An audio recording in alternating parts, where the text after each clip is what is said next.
From UFOs to psychic powers and government conspiracies, history is riddled with unexplained events.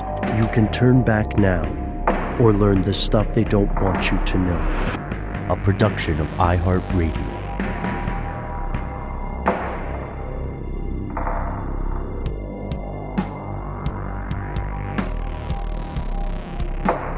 Hello, welcome back to the show. My name is Matt. My name is Noel. They call me Ben. We're joined, as always, with our super producer, Paul. We like the stonks decant. Most importantly, you are here, and that makes this stuff they don't want you to know. Gentlemen, 2021. Yeah, is the squeeze squoze, bro? What a ride. Yeah, so in an earlier episode, we referenced this episode fairly often, actually. We explored the concept of quote-unquote economy. And in that episode, we put out a call to all our fellow listeners to tell us the difference between the current ideology of the economy and the tactics of religion. At the time of this recording, so far, none of us have discovered a differentiating trait. If an economy is a religion, and if that religion has a god, then that god is the concept of energy over time. We'll call it value. And exploiting that value over time is a multi-billion-dollar business, and it gets surreal pretty quickly. Like, do you guys remember GameStop? When's the last time you were in a GameStop? You know, I like to pop into a GameStop every time I go to a mall. And there are some freestanding GameStop. People always assume they're only in malls, but there's one near me in the local Target shopping center on Moreland Avenue in Atlanta. I don't know why. The nostalgia thing. Did you guys remember that GameStop used to be Babbage's? Talk about remember, a mall store. Yes, and I too have a local GameStop, which I still frequent because I'm a 30-something-year-old man that still plays video games. I dig it. I dig it. I'm a physical copy guy. You know what I mean? Yep. Whether books or games, it's the only way to make sure that you actually own the thing you buy. It's a good point, because if you're getting it from a server situation, who knows if the thing you get when you stream it or whatever, or if it'll all of a sudden be bricked because you didn't do the latest update. So, I guess that can happen with discs too, but it's a really good point you make, Ben. Shout out to Kendall for their infamous deletion of George Orwell's 1984 after people bought it. Look, on Tuesday, the week we record this, we're recording January 29th, GameStop, which is still around, saw its fortunes turn in a very weird way. Their stock price skyrocketed over the previous price, and this sent shockwaves through the stock market, through the world of finance overall. And this is an ongoing event, meaning there's information on the way that we don't have yet. No one does. And the story we're covering today continues. So by the time this reaches the air, some of the information may be outdated.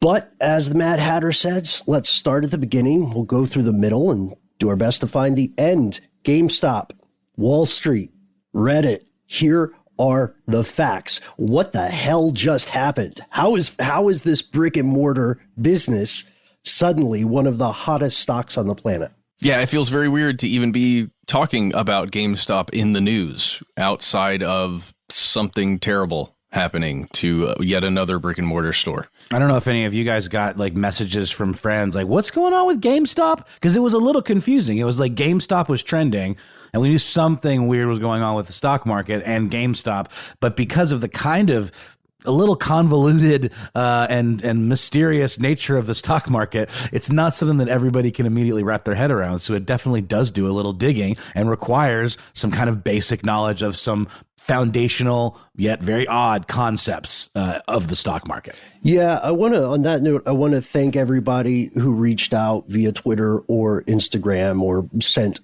a text. This story broke in the mainstream pretty much this week, but there's a lot to it. And I think you're right. We have to first start with the stock market, which is a ridiculous thing. We all pretend it's not ridiculous, but it's a ridiculous thing. So imagine you're a company. You have two ways to raise money to cover your startup costs or to grow your business. You can either borrow money That's debt financing. Or you can sell stock, sell shares of your company. That's equity financing. And a share of stock is literally a little piece of ownership of your company, whether that's Applebee's, whether that's GameStop, BlackBerry, AMC Theaters, Nokia, all the rest, all the good ones. Discovery Communications. Classic stock. Yeah. Well, it's interesting, too, because even if you're not like, say, a lion's share stockholder, of a company, you are still entitled to a lot of the same information and privy to some of the same kind of meetings that those people are. So even if you're like, just hold a little bit of stock, you get prospectuses on what's going on with the company. And you are able to sit in on these shareholder meetings where like the CEO gives kind of the rundown of what's going on with the company. And that's because you have bought a share of the stock. So you are part of the ownership or the owner class. That means you're entitled to a proportional fraction of the assets and the earnings of that company. Assets are everything a company owns, and earnings are all the money it brings in from whatever it's selling, whether it's a product or a service. And this is what happens on the stock market. The stock market kind of mimics two other concepts. Number one, insurance. Somebody cover us. Somebody have our back. Number two, gambling. Vegas, baby.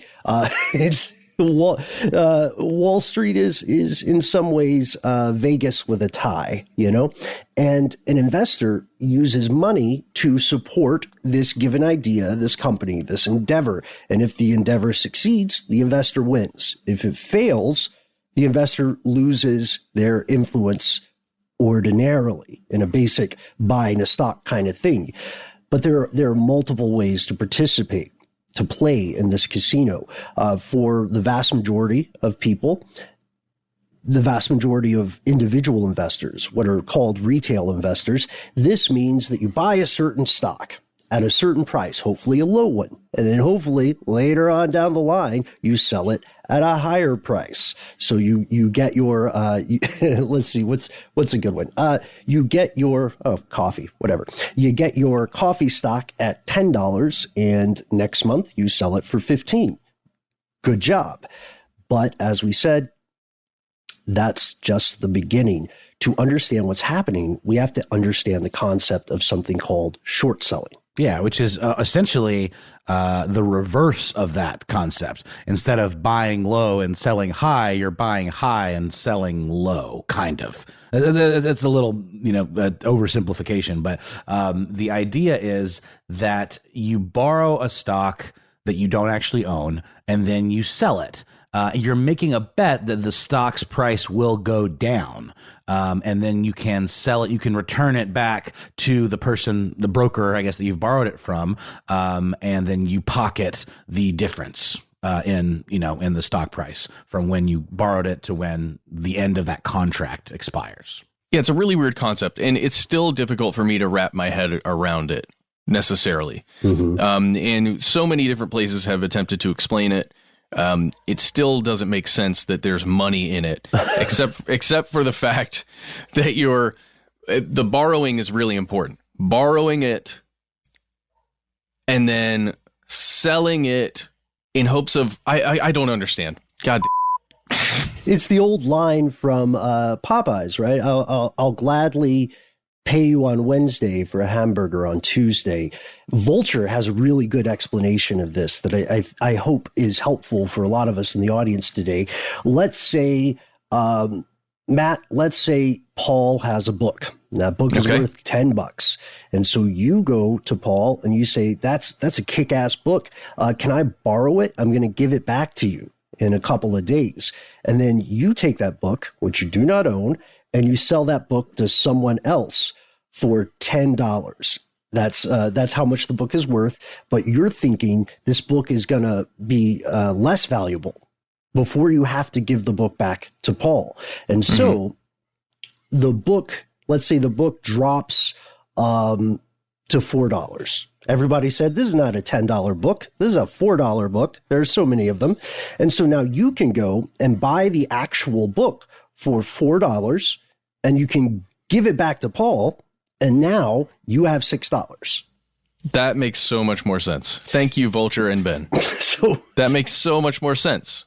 Okay. So that's oversimplified. What you're doing in that example is you're closing that short position. You're buying those shares. You're getting that book from the market, and you're getting it cheaper than it was when you borrowed it and sold it. Well, and it makes so much more sense why you would have, firms that represent a bunch of people buying a ton of stock when they're shorting it. That makes so much more sense. Okay. I would argue that the book example is almost like you're doing this without the person's knowledge. You're essentially stealing their property, and then if it doesn't work out, you're paying them back for it without having gotten permission to sell it in the first place. I am assuming that there is an understanding when you're shorting these stocks that that's exactly what you're going to do. This is a contract that sets some terms as to what the parameters are around this relationship. Yeah, to give people a better sense of the stakes. Let's get rid of the book example and say that instead Matt has borrowed Paul's Lamborghini and sold Paul's Lamborghini and now has 10 days to find a cheaper Lamborghini because he has to give the car back. So Jeffrey A. Bourne, who is a professor of finance and associate dean of undergraduate programs in the DeMoore McKim School of Business, has a great explanation. And it's kind of what you were saying earlier, Noel. We know the way to make money on the stock market is to buy low, sell high, but you can do that in either order, and shorting is the backwards order. That's where it gets risky, okay? Because back to this Vulture example with the book. Let's say that, Matt, the book you borrowed, $10 book, but now all of a sudden, a few days later, it's a $1,000 book, and you have to buy that book, and you can only buy it for $1,000 because you have to give it back to Paul. So if the price increases instead of declining, then you as the investor, as the book borrower, are on the hook, and you just lost money. In this example, you just lost a ton of money. It's a bad day. Yeah. So the person on the other end doesn't matter to them because they're going to get the book back either way. They're going to get the stock back either way. They don't care what's happened in the interim. As far as they're concerned, they just let you borrow the thing and then they get it back no matter what. So it's up to you to make sure that that thing is returned. It's going to be returned one way or the other. There's no like, oh, sorry, I don't have it anymore.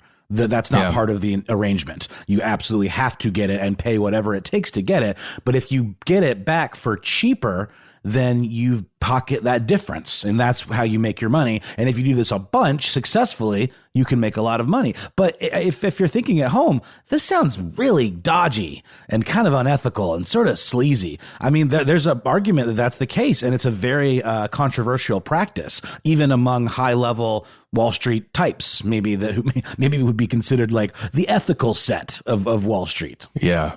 Just to jump back to that book example for a second, if that book was then worth $1,000 and then now I have to spend $1,000 to give the book back to Paul, I'm definitely calling Congress or the SEC and asking for a bailout immediately. Oh, yeah. And if you're the right kind of entity, your chances of getting a bailout are much higher than if you're like Matt's mutual funds, Matt's hedge fund, you probably have a better chance, candidly, of getting some help from Uncle Sam than you would if you were just Matt the person. So this all brings us to GameStop. This is the environment in which GameStop's story is occurring. Yes, that GameStop used to be Babbage's brick and mortar store. They sell video games, new and used, video game consoles, toys, and movies. It turns out someone was attempting to short sell GameStop, and that makes sense because GameStop is in a mall. GameStop is a physical store. Those are two very difficult things to navigate nowadays. And as they say in Scooby-Doo, the people attempting to short sell GameStop would have gotten away with it too if it wasn't for some sharp-eyed nerds, and I say this with great affection, with their eyes on the market. There's a guy who is known as Roaring Kitty, or Deep Value, who actually got doxxed recently. So we're just going to keep with his internet handles. He's the one who realized there was a hedge fund shorting GameStop stock.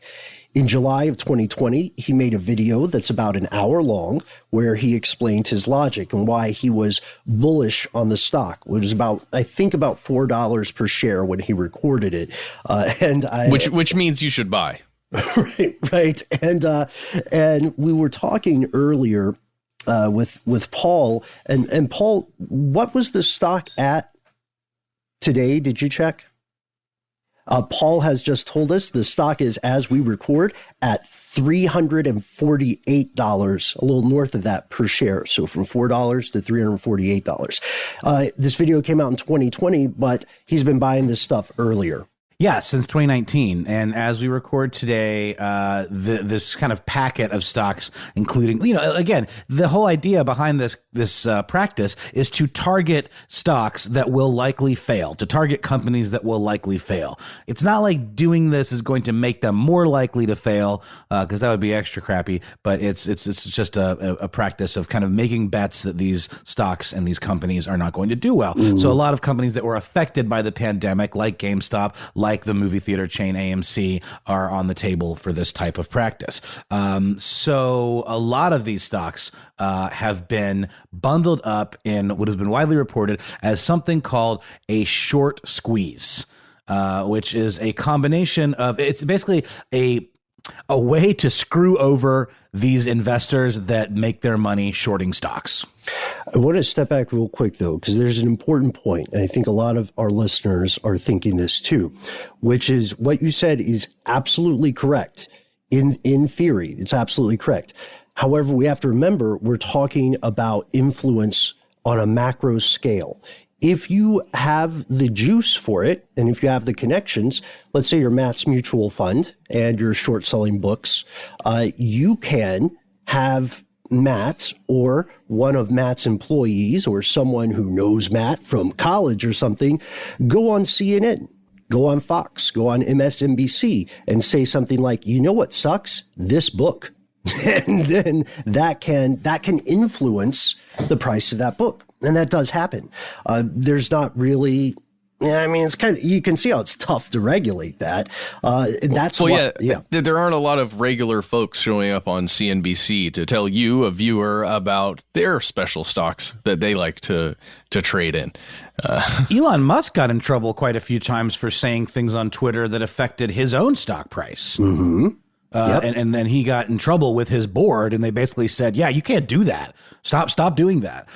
Whether he was knowingly doing it to game the system, it's, he's kind of an interesting mavericky type fellow. It's hard to say. I would lean towards he knew exactly what he was doing. But, Donald Trump, for example, and I can't think of any direct examples of him using his presidential platform to directly call out an individual stock, but he certainly did for sectors. And certainly indicated that, certain investments were going to be going into certain sectors, and that would absolutely affect stock prices. But it would be harder to pin because, again, the language that he used was more broad and vague. Yeah, it gets sticky real quick. It does. By the way, have you guys looked at what's been going on with Tesla stock? Dear God, it's out of control, right? Like it's nuts. I don't like being a person that thinks about stocks a lot. I don't like this feeling that I've had over the past couple of days. I'm thinking about money all the time. Yeah, I don't particularly care for casinos myself. If you have fun with them, and just do so responsibly. A short squeeze is another thing that's a little bit difficult to regulate against. This is when a stock or other asset has a huge jump in price, and this forces all our book buyers in this example to buy up the stock to try to stem the flow of financial blood. And that scramble only drives the stock higher and higher. And this is why at one point recently, the cost of GameStop stock, which is our tongue twister for the day, soared by like as much as 1,700%, not 170%, 1,700%. This can lead to insane losses for those short sellers. These losses, by the way, a little bit of foreshadowing, could in theory be much, much higher than, say, an SEC fine for illegal market manipulation. Dude, you know what? We're going to do this, Ben. Throughout this episode, I'm just going to tell you what GameStop stock is. Okay? Because we said 348 before. It's now 368. So it's like, just, obviously stocks fluctuate a ton throughout the day, up and down like that. But we're just going to see where we land. Okay, let's keep going. And what a good time to pause. We'll be back after a word from our sponsor. Matt, maybe you can kick us off by telling us if the price is the same. Oh, it's back down now. It's 357, 355.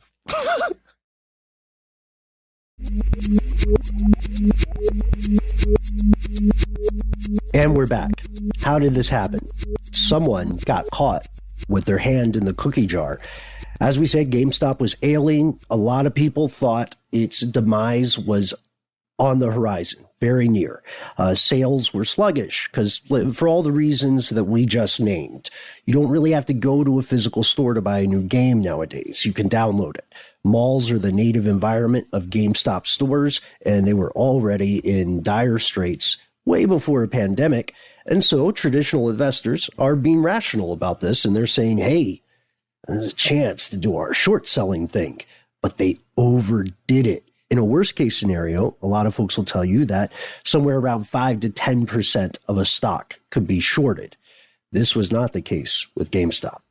No, those investors shorted 100% of GameStop stock. More than 100%. Right. And then it went to more.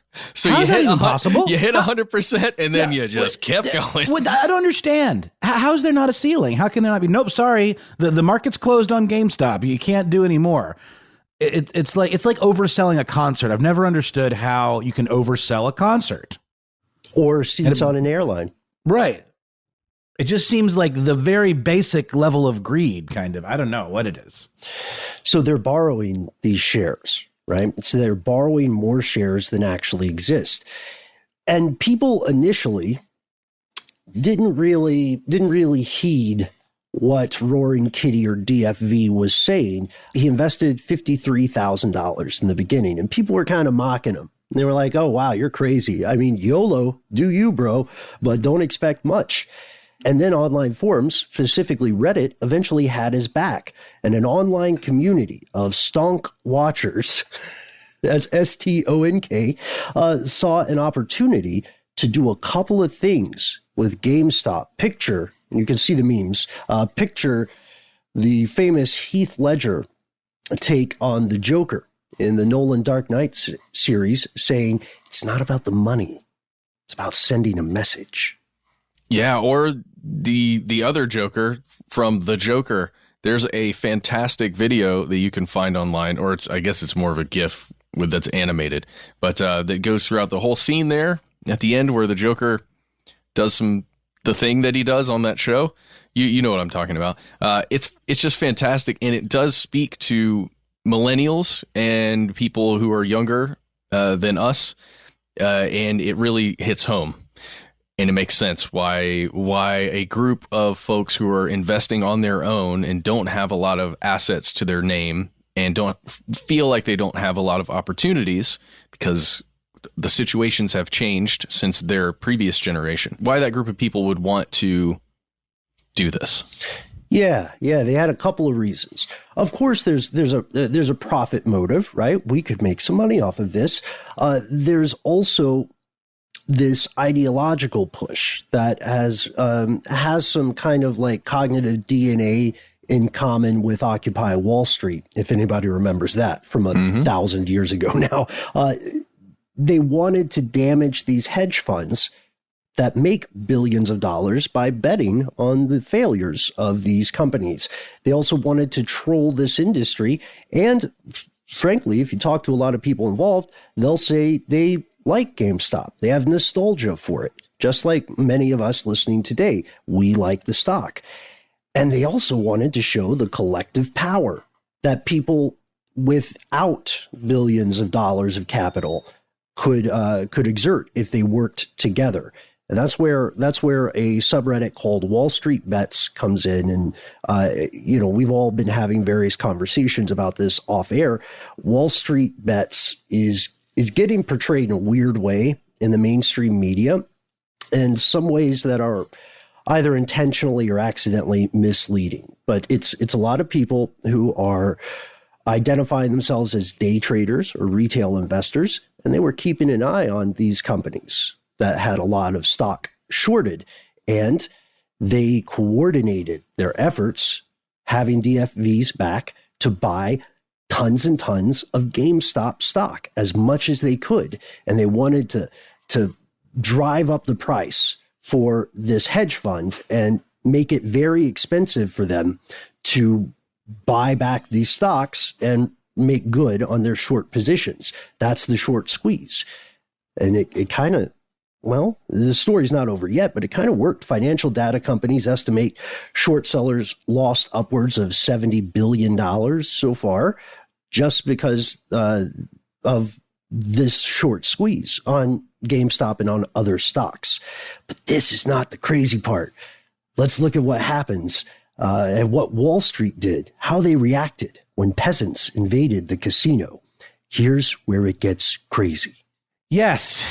Enter Robinhood, an app that many of you may have heard of from this very show, because we, in fact, have done some advertising with Robinhood in the past. Robinhood is a investment tool app that folks are able to use to kind of dip their toe into the stock market. It's sort of presented as like for the people. They very much align themselves with kind of the aftermath and the fallout and public sentiment towards Wall Street after the Occupy Wall Street movement, and very much capitalized on that. You know, the idea of Robinhood, robbing from the rich and giving to the poor or the people. It's anyone's market out there, right? But unfortunately, this particular story put some cracks in that facade that they've tried so desperately to cultivate. Many of the retail investors that drove up the price of GameStop and others in these bundles of short squeeze positions were using Robinhood to do so. The retail investors noticed something odd, though, when this all started to hit the fan.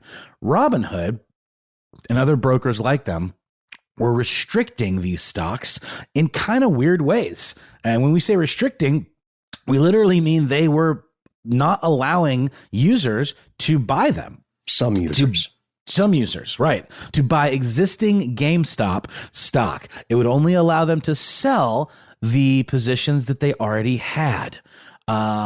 Why would they do this, you might ask? Was it out of like some sort of, sense of justice for the financial markets that, no, this will not stand? Or is there something deeper at play? Or, why wouldn't they see this as a positive? Because it really is an example of the poor rising up and robbing from the rich. This is exactly what Robinhood as an icon stands for. Well, by only allowing some users to sell the stocks they already had, it allowed this hedge fund, Melvin, which was already in dire straits at this point, to buy up the stock that they had shorted in the hopes of kind of reducing some of this damage. Both Robinhood and another company called Interactive Brokers also raised margin requirements, which means that a trader needed to have more collateral in order to maintain that position.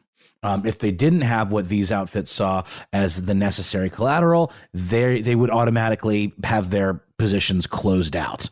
That doesn't seem very Robin Hood-y, does it? Well, yeah, it seems like you're pushing out people who were jumping on a bandwagon, or at least it seems like what they were attempting to do. Right? We got a thumb on the scale, essentially. So, you're right. The outcry begins. A lot of people who are, falling victim to this are crying foul. And it's a valid thing to have a problem with. For the past few years, Robinhood has spent a lot of time and energy marketing itself as something born out of Occupy Wall Street. We're democratizing finance for all. But it turns out a lot of people are saying they feel this may not be as impartial an institution as it appeared to be. There's a very old cliche on the internet, not a story the Jedi would tell you. If a service appears to be free to a user, Facebook's a great example, then it means that you're not the real customer, you're the product. Robinhood is popular because it's commission free, meaning you can make trades and you don't have to pay a little bit of a vig to make those trades. So how did that make money? How are they doing this for free? Well, they're taking these trades that these users are making and they're selling the information about those trades to other firms, to large firms, before these orders are actually executed. And that means that if you are positioned correctly as one of these firms, you can see the trends. You can see the wind moving through the financial forest. And then you, as this large firm, can take that information and use it to inform your own financial actions. It's pretty neat when you think about the system. You get a window into what's happening. It kind of reminds me of the AI things that we've discussed in the past on this show, of attempting to find a way to tell the future by looking at the past closely enough and like right up to the moment, and being able to simulate something, right? Because it's almost like you can see it that way. It's strange. It's strange that that's what it actually was, and that's all confirmed. Like that's what they were doing. That's the business model. Jeez. So Robinhood's largest customer is allegedly a firm known as Citadel Securities. They apparently tried to bail out Melvin Capital.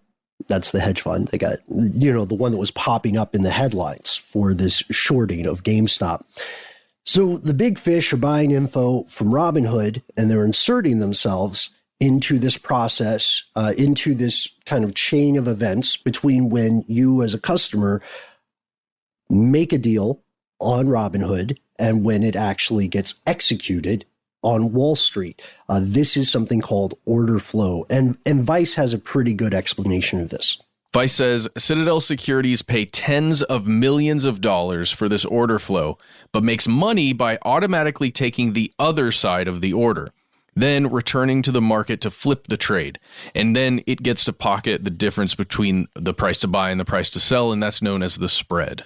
Isn't that interesting that the term spread is another term that you often hear in sports betting, horse racing, all of that kind of stuff? I mean, they really are relying on a lot of the same concepts and terms. Mm-hmm. And there's a good case to be made that some of this retail investment action may be happening because of the decline in sports betting during the COVID pandemic, So there we are.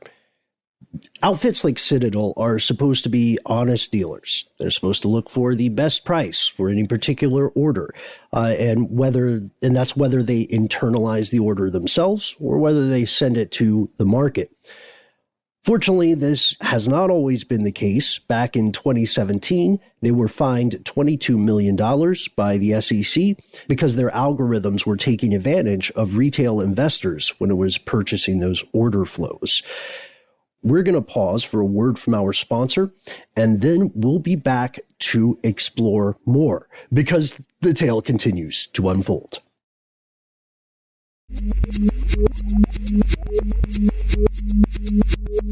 And we're back, which means it's time for, I don't know about you guys, but my new favorite game, Matt Frederick, what is the stock price of GameStop? GameStop at this moment is $347. It's going up and down, baby. You never know. Just to jump back really quickly to the Citadel thing, it makes so much sense. It's exactly what we were talking about. Citadel is getting all that information from Robinhood, right? The order flow of what's coming through. And they're literally going opposite to whatever all of the retail peasants want. And so that way, it's almost as if it's canceling out what retail stock buyers and sellers are doing. It's interesting because now, since we're talking about GameStop, let's introduce the next part this way. Okay. A new player has entered the game. With a sound cue. Has this cause been co-opted? Vice has, again, done some excellent reporting on this. And there's a narrative here that's presented online. It's the idea of like the little guy, right? The person who is not a Wall Street tycoon banding together with like-minded people to get revenge of some sort on the big fish. But the truth of the matter is probably more complicated. It's probably not just like a kind of a Star Wars narrative of the rebels versus the Empire. Yes. And that's because the financial system has a ton of moving parts.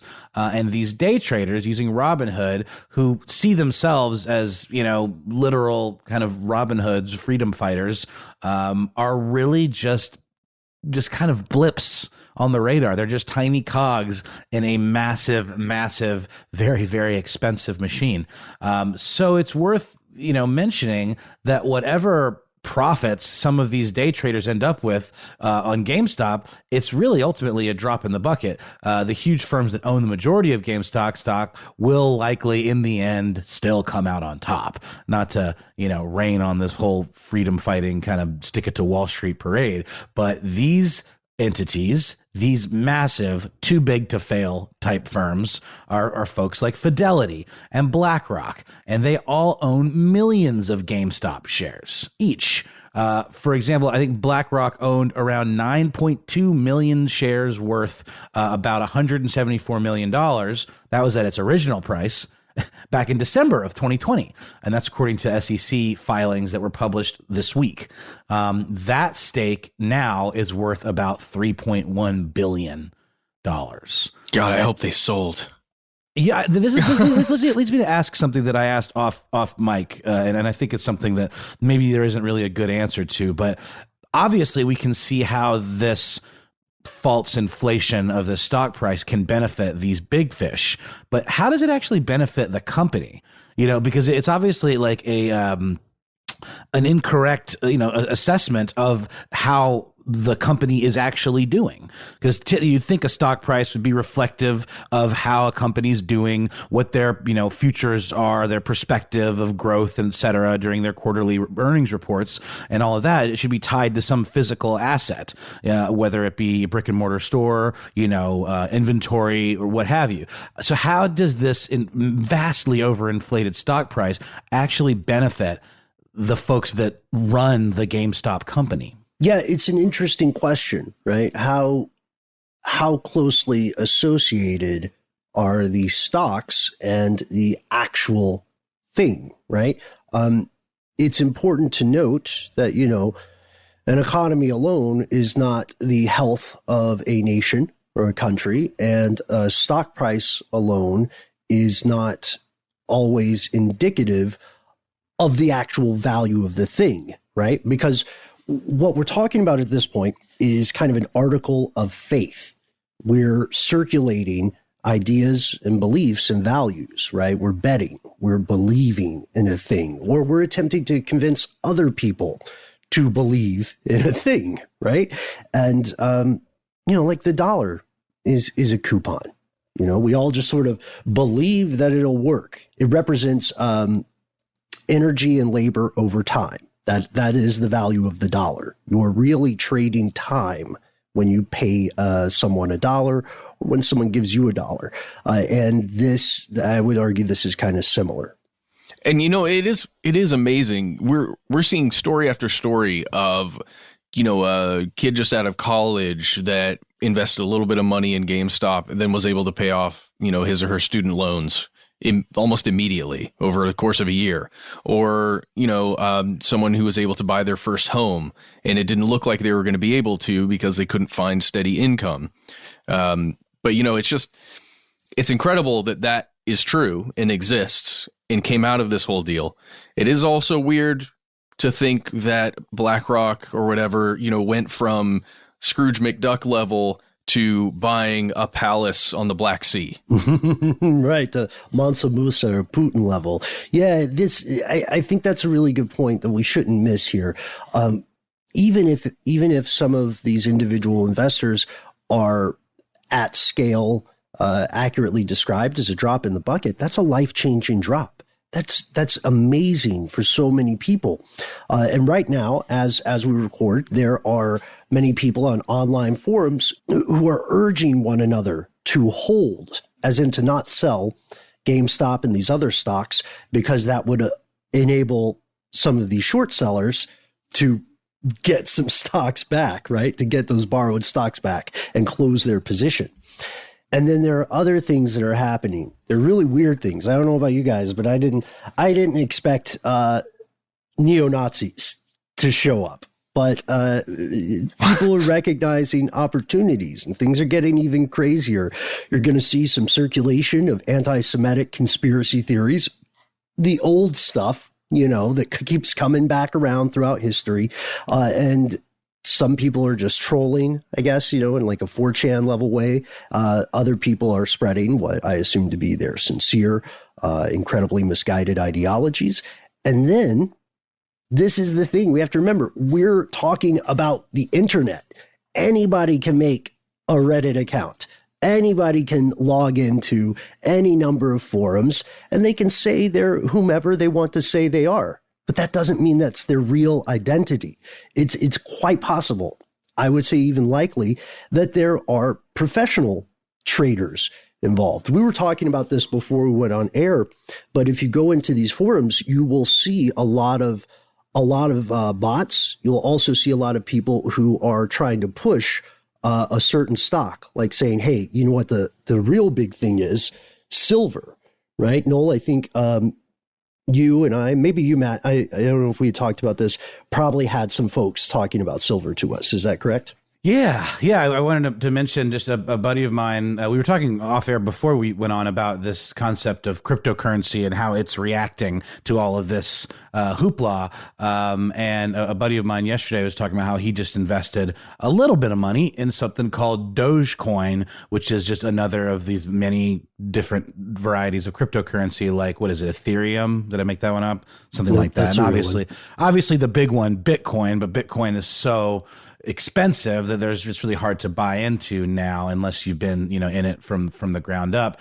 And this is my buddy's rationale, and I think it really holds true, and it kicks into the silver thing, which I think is a great place to go. He says platforms like Robinhood have restricted trades of stock like GameStop and AMC, and the real short sell extravaganza, silver, the metal, hasn't kicked off yet and may never. So lots of fired up retail or day traders, investors are ready to trade something.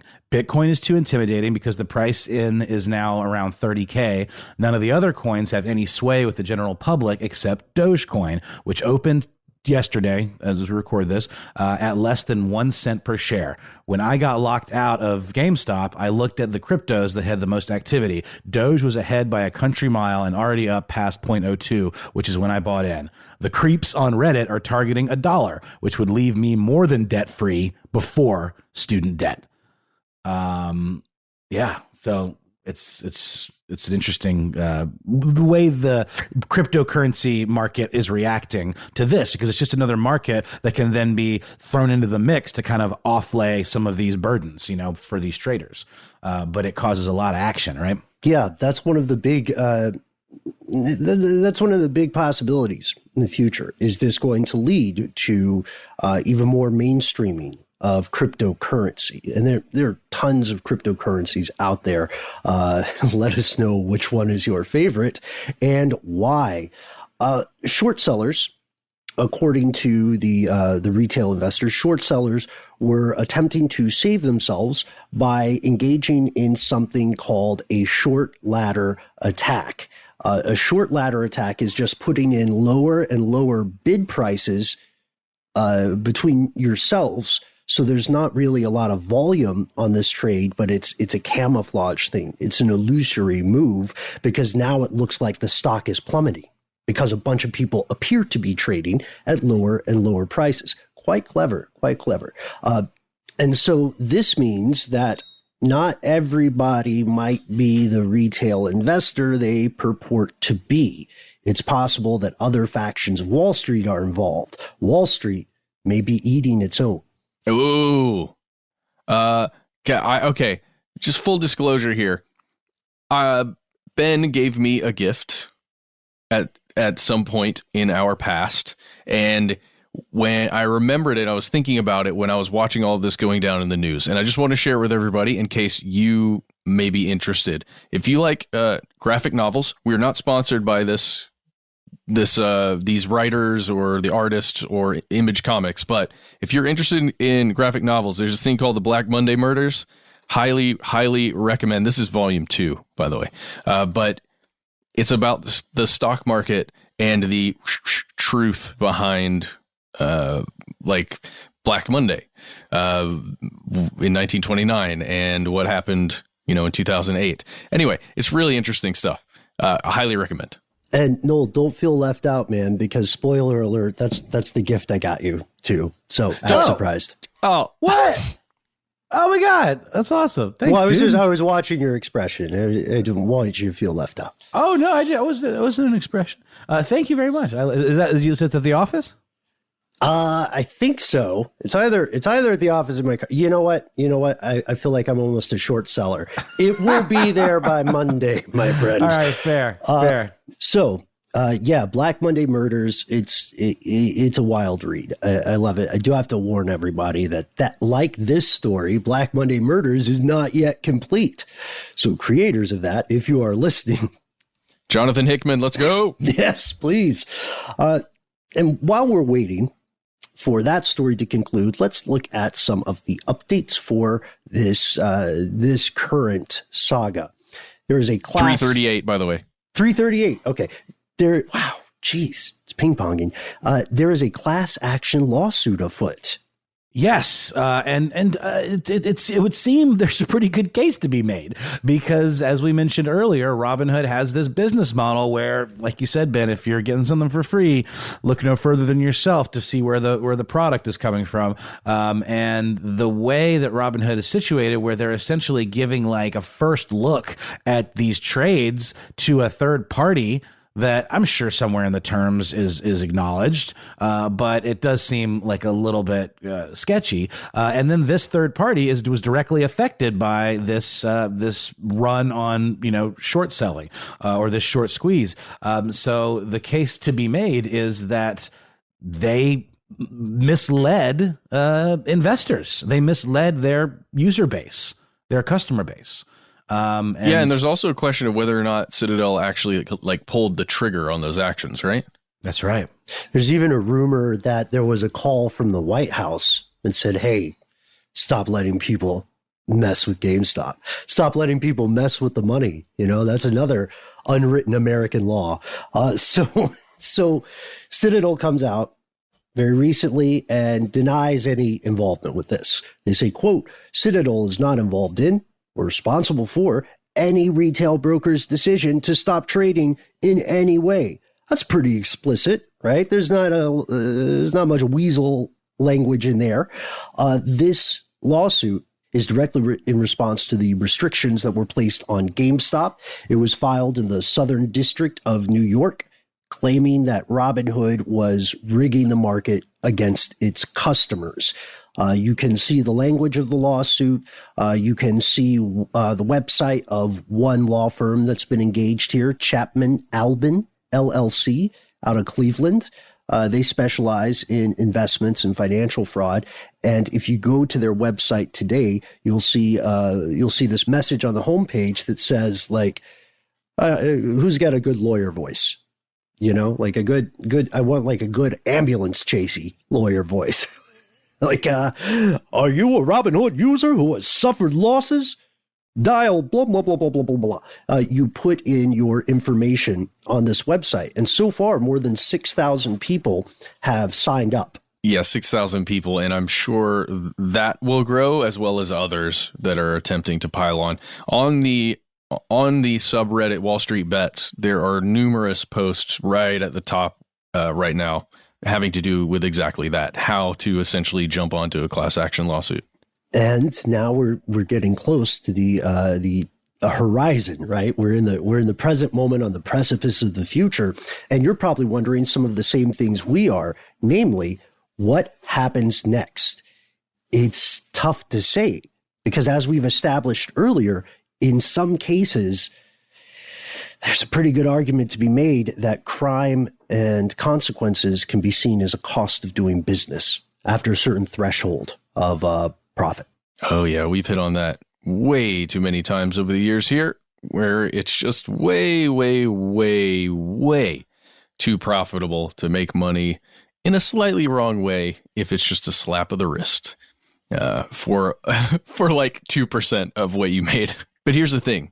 It could end up being a lot more expensive to actually follow the law and pay for the short selling when that bill comes due, right?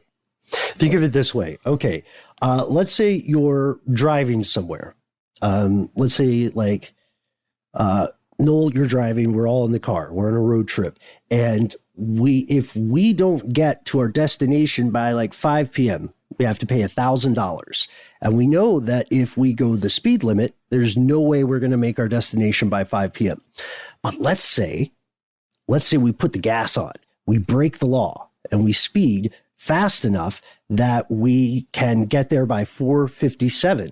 Even if we get stopped and we get a ticket for speeding, our ticket is $100, but we got there before 5, so we really saved $900. And the best part, no one goes to jail. Ever. Sweet. And that's where we're at. If there is one unwritten law that all Americans, at least all the people in the U.S. are expected to know and follow, it's this: don't mess with the money. So what happens when people invade the casino? Messing with the money. There's actually a really good line from this show, The Boys. I think you both have watched as well. A great comic series from Garth Ennis, and it's don't with the money. You never with the money. Mm-hmm. Exactly. And at this point, we want to thank everybody who reached out to us as a group, as individuals. As we said at the top, there's still so much in play right now. The situation is, what's the diplomatic way to say it? Fluid, right? And we're not quite sure what will happen, but we've seen a nest of conspiracies. And, you know, there's also a pretty good argument to be made that the stock market itself is a series of conspiracies. You're conspiring to make money selling and trading things. And to the earlier point made today, how closely associated is this with actual assets, actual value, you know? Mm-hmm. And we really need to think about the apps that we use to access things and to, you know, make financial transactions on. And even with the best of intentions or the best slogans or the best ideological framing for an app, we've learned now that it doesn't necessarily mean that's what's actually represented. By the way, did we already mention that site is thesqueezesquoze.com that Paul told us about? I think you said it at the very beginning, but what is it? Well, I don't know exactly what the site is. It's from inflammateomnia. I don't know what that is. But anyway, it's just a quick little site here, and it lets you know whether or not the squeeze has been squoze. And currently, it has not been squoze. and we have no idea who is creating this site, whether or not it's accurate. It's just very fun to go there and to say that phrase. And I guess just to be safe, lest anybody assume otherwise, none of what we had said is in any way financial advice. No, none of it. But we do think it's fascinating. We hope that you agree, and we'd love to hear your thoughts. We try to make it easy to find us online. Yes, you can find us on Twitter and Facebook, where we are Conspiracy Stuff. On Instagram, we are Conspiracy Stuff Show. You can find us on the Facebook group, Here's Where It Gets Crazy. You can meet up with all of the conspiracy realists that are hearing this right now, as well as us and some of the greatest mods in history on the Yield Facebook groups. If you don't want to do that stuff, we have a phone number where you can reach us. That's right. You can call 1-833-STDWYTK. You will have 3 minutes to leave a message, a story, a missive, a transmission, what have you. Try to keep it within those 3 minutes. We've been getting slammed lately with messages, and the closer you keep to that 3, the more likely you are to get on one of our weekly listener mail episodes. You can also find us on youtube.com/conspiracy stuff. Should you feel so moved, you can drop by your pod scraper of choice and leave us a review. It makes a difference. We greatly appreciate it. And if none of that quite shorts your stock, there's one way you can always contact us. That's our good old-fashioned email address, where we are conspiracy@iHeartRadio.com.